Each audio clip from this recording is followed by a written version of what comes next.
You're going to hear a conversation between a student and an academic advisor. First, you have some time to look at questions 1 to 4.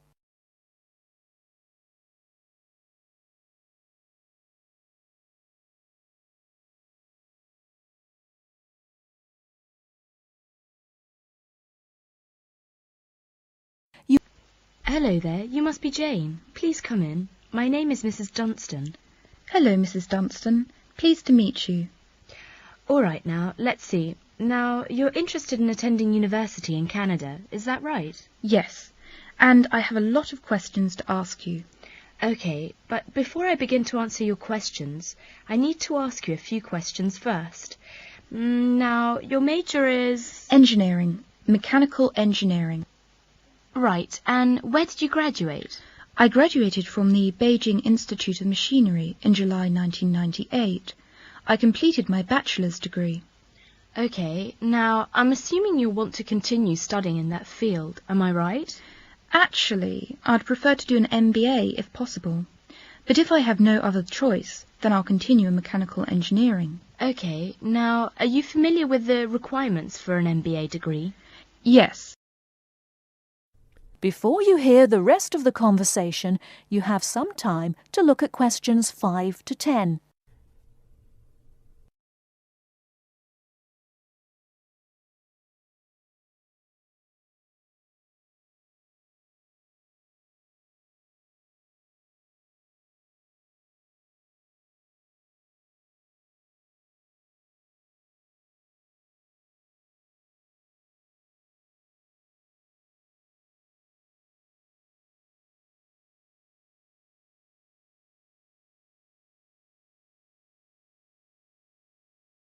Now listen and answer questions 5 to 10. I think I need to do well on the GMAT, and I'll definitely need the TOEFL or IELTS, right? That's right. You'll need at least 600 on the TOEFL or 6.5 on IELTS. In addition, you need to have completed a bachelor's degree too. Did you take the GMAT yet? No, but I plan to take it in August. The requirements for a master's degree in engineering are a little different. You'll need to take the GRE and of course the TOEFL or IELTS. I see. And when do I start to apply? The best time to start the application process is in November or December of the year prior to your intended year of study. Application forms are usually available in September or October. Which schools in Canada offer the MBA degree? Of the approximately 50 universities in Canada, 20 offer an MBA. Here's a small booklet summarising Canadian university programmes. You'll find all the information on page 22. Great, thanks. And how about tuition and scholarships? Tuition for MBA programmes has been steadily increasing. Some universities now charge the full tuition, meaning that there is no government subsidy. Those universities cost about $10,000 per year, and it's a 2-year programme. Other universities are still government subsidised, so the tuition is only about $4,500 per year. In terms of scholarships, usually the top 5 students entering the MBA programme are given a generous scholarship. All other students have to pay the full fees. International students have to pay the full tuition. That's $10,000 per year. Oh, is it very difficult to get into an MBA programme? Yes, in fact, the competition is very strong. MBA graduates have a pretty easy time finding a job, so many students are eager to do the programme thinking it will guarantee them success in their careers. Well, it sure does sound like an excellent way to start a promising future. What is the school year like? Classes begin in September each year and finish before Christmas. They resume after New Year and finish at the end of April. And after April? Why, that's your summer holiday. Sounds great. I want to thank you, Mrs. Dustin, for all your help.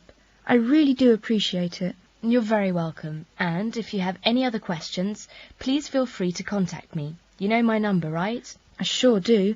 Thanks very much. Goodbye. That is the end of part 1. You now have half a minute to check your answers.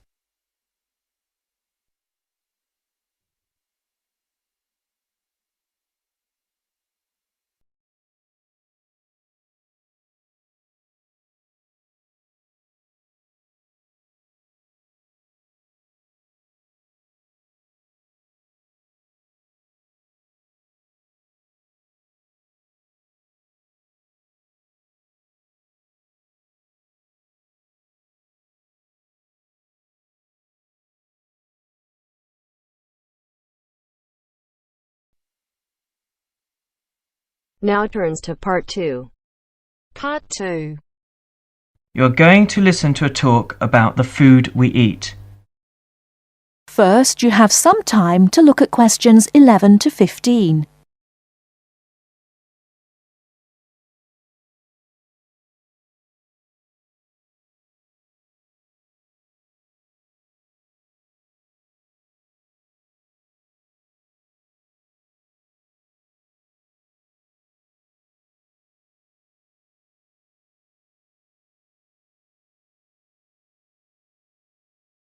Now, listen carefully and answer questions 11 to 15.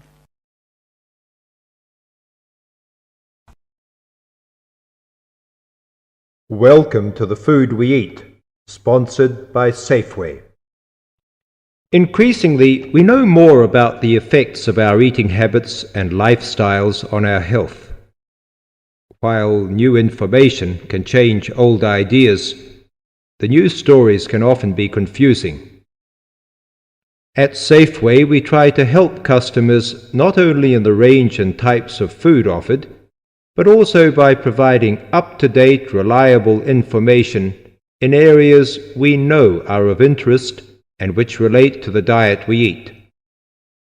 Today, we are going to talk about sugar.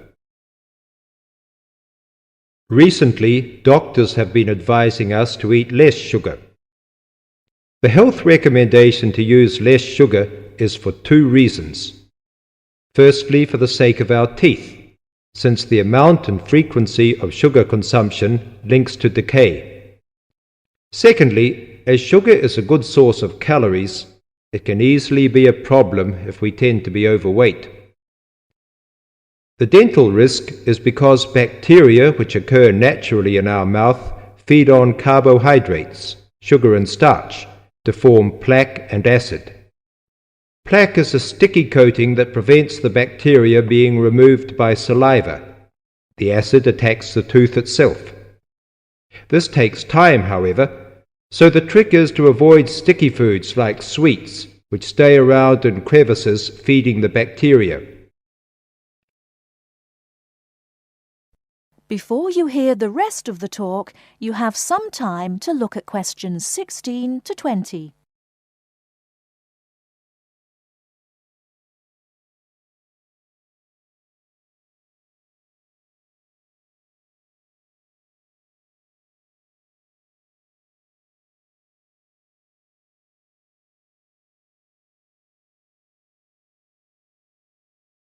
Now listen and answer questions 16 to 20. Regular brushing, preferably with a fluoride toothpaste, helps remove particles and resist acid. The worst thing you can do is nibble sweet things between meals. It puts your teeth under constant attack. A sweet tooth develops gradually, and you might be surprised at how you can steadily unlearn the taste, taking in fewer calories and saving your teeth. Here's some ways. A. Gradually cut down the sugar in tea and coffee till you can stop altogether or switch to sweeteners. B. Choose snacks with a lower sugar content. Fresh fruit, raw vegetables, crackers, milk or low-fat natural yogurt. Remember, some fruits like raisins have lots of sugar. C. Look for reduced sugar alternatives. There are more and more around, from diet drinks to yogurts, even jams and sauces. D. Try gradually to cut back on the sugar you use in cooking, especially in baking. That is the end of Part 2. You now have half a minute to check your answers.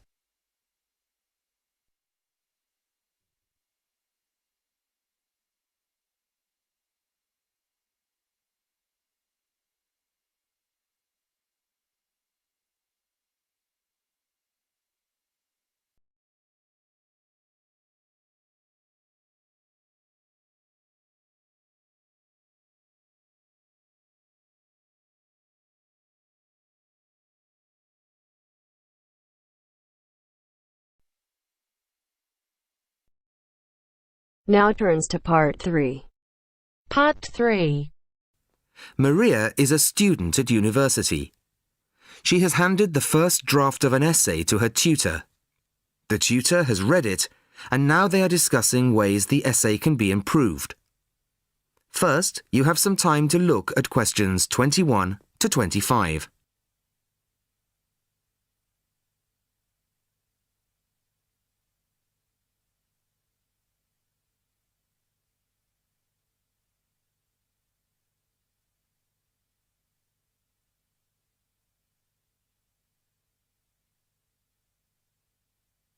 Listen carefully to the first part of the conversation and answer questions 21 to 25.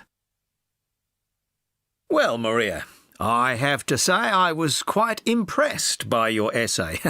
It's a big improvement on the last one. Really? I'm glad. I put a lot more work into this one. I really spent ages on it. And it shows. You've addressed most of the problems I pointed out last time. In particular, the style and language are much more appropriate for an academic essay. So that aspect is okay? Absolutely. If you carry on like this, you shouldn't have any significant problems in that department. That's a relief. I've been quite worried about that, although I've been reading a lot of other essays to try to get the right style. Well, I'd say you've been successful. There are just one or two minor things you could look at. Your punctuation's quite basic. It's really just full stops and commas. And parentheses. Brackets? Yes, brackets if you prefer. In academic writing, these are best used only occasionally, if at all. You use them rather too often. Okay, I see. And I'm sorry to mention it, but your spelling. I know. But I'm working on a foreign computer. The spell checker doesn't work for English. Are you sure? Have you tried changing the setting to English? No, I haven't. Well, I should see if that's possible. I haven't marked you down this time, but, well, some of my colleagues are a bit old-fashioned about spelling. I'd try to get that sorted out if I were you. Okay, I understand. I'll try to change the setting. Before you hear the rest of the conversation, you have some time to look at questions 26 to 30.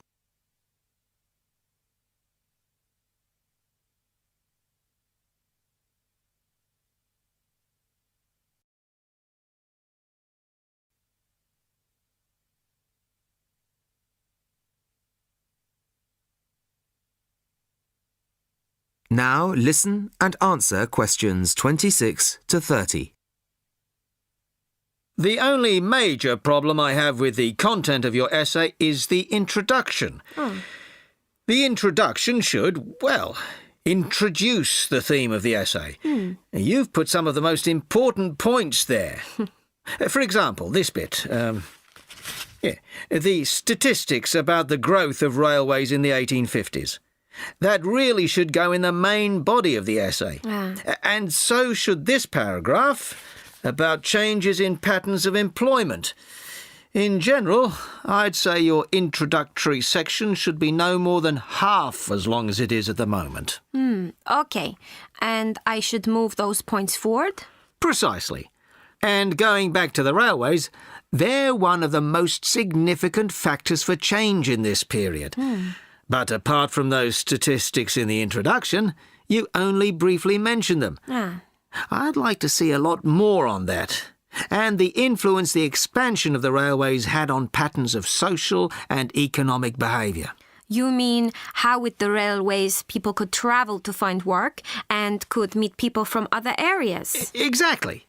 Then in the midsection, well, it's not a big thing, but this quotation from the Times. You think it's too long? Well, you said it. I couldn't think of a way to shorten it. Do you think it's really necessary? You mean I could just get rid of it? Yes. You've already made the point and backed it up with other evidence. The quotation's redundant, really. Okay. Well, that'll be easy. There were various other minor points, which I've noted in the margins. You can look at those later. But moving forward to the end here, I wasn't quite sure what this meant. The final paragraph? Yes. Are you saying that, on the whole, the changes of the mid-19th century tended to improve the lives of ordinary people or not? It's not very clear. It's not? No, it isn't. I'd add a few lines clarifying your position. Okay. When do you want the final draft?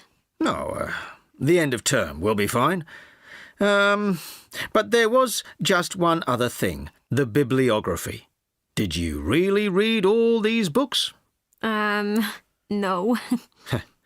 Just the books you actually consulted will be fine. You don't need to include everything ever published on the subject. Right, okay. Thanks. Bye. Goodbye. That is the end of part 3. You now have half a minute to check your answers.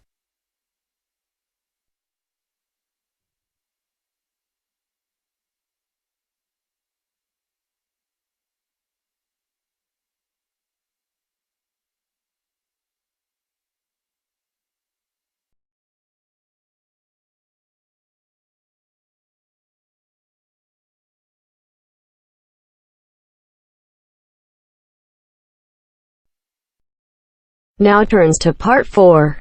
Part 4. You'll hear an introduction about the tutorial courses of the physics school.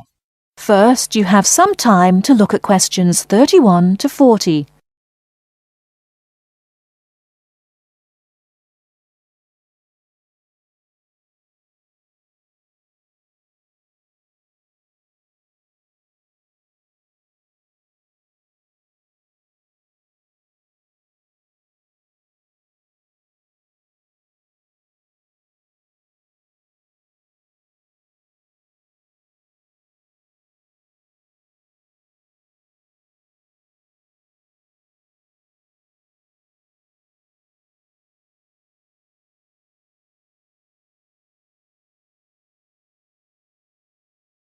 Now listen carefully and answer questions 31 to 40. Welcome to Orientation Week. This is the Physics School session, and we'll welcome Professor Smith, the head of the school, to introduce you to the tutorial system. Welcome, Professor Smith. Thank you. You may have noticed life at university is totally different from that of school.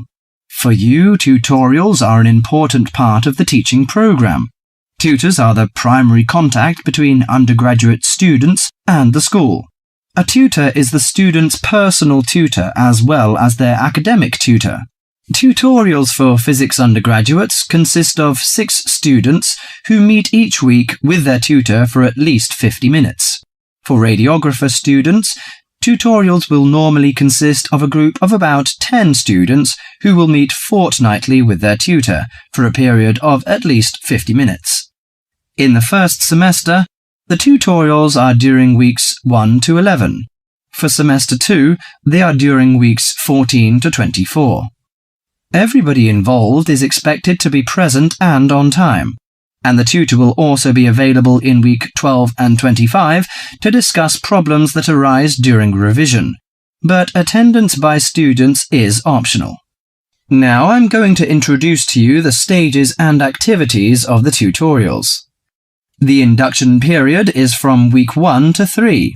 I know that a significant minority of you experience culture shock during your first few months at university, and the important function of this stage is to identify students who are having difficulty integrating into the academic program. In particular, tutors should check your attendance of lectures, tutorials, laboratory sessions, and this sort of things. Tutors also help you tackle work in a systematic and effective manner. Stage 2 begins from the 4th week. Some tutorials of this period are to be devoted to discussion or going over the students' lecture notes, but approximately 50% of tutorial time is to be devoted to coursework. You should finish the weekly homework assignments of 2 hours duration with at least 50% involving written work. At least 8 homework assignments during the year should involve answering problems set on coursework. The written work collected by the tutor should be marked within a week of handing in, and generally the assignments should be graded. The third stage starts from week 8 till the 10th. During this period, math and 4 core physics programs are included.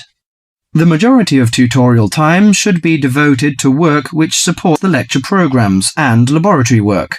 At least 60% of homework assignments should involve written work. The assignment may involve writing an account of or notes on a specified range of topics. The written work should also be marked and graded. Short oral presentations by students should be included. They are possibly on general physics topics or essays. The last week's personal development planning is a structured and supported process. The primary objective for PDP is to help you to become more independent and confident, self-directed learners and encourage a positive attitude to learning throughout life.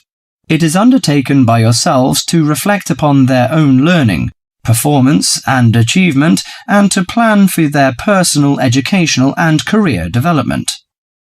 Finally, if without evidence of good reason you miss more than 2 sessions during a semester, or if the tutor is not satisfied with your progress, the matter must be immediately referred to the program director, who will normally issue formal warning, verbal and written.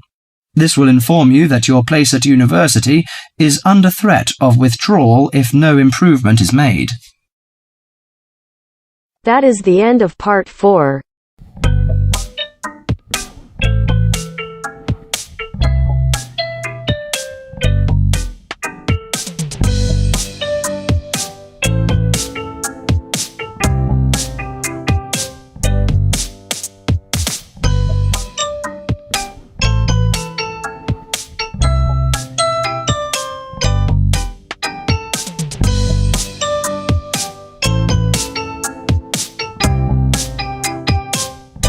Welcome to our channel. Today in this video I'll discuss with you writing task 1, and the question for today is the bar graph. So let's see the question. The chart below shows information about the challenges people face when they go to live in other countries. Summarize the information by selecting and reporting the main features and make comparisons where relevant. So we are given this bar chart which represents the integration challenges in percentage age group. Average percentage number of reported challenges per person. So this graph is representing the problems people face when they go to live to another countries. Like first problem is learning the local language. They have to learn the local language, definitely. That's why you all are doing IELTS. So the age group 18 to 34, 29% of people face this problem. 35% people of the age 35 to 54 face this issue, and those who are over 55, they are more than half, right? Finding somewhere to live. So to find a place to live, 40% people face the problem of the age category 18 to 34. So the ratio for the category 18 to 34 and 35 to 54 was quite similar. Like 40% for 18 to 34 and 39% for 35 to 54. Over 55, those people easily find the place to live. Only 22 people find it difficult. Now for making friends, 46% of the younger age feel difficult to make friends. 36% of the age category 35 to 54, and those who were over 55, I think they can easily make friends. So hardly 23% face this issue. So let's see how we can write this now. The rendered bar graph depicts the difficulties experienced by people while migrating to other nations. Overall, it is discernible, means clear from the graph, that different age groups had different major issues. Okay, so for each and every group, the issues were different according to their age, as we can see, right? Explicitly, for youngsters of age 18 to 34, making friends was a problem. 46% of people were struggling to make friends. The senior citizens had ace this reason. So they were, master of this, with just 23% had problems in making friends, while 36% of aged 35 to 54 were facing this issue. However, 40% of young generation was bothered about finding a place to live, and the ratio was similar for the age category 35 to 54, which accounted for 39%. So if we talk about the other issue, which is a place to finding a place to live, so 40% of younger generation was bothered about this, and the ratio was similar for the age category 35 to 54.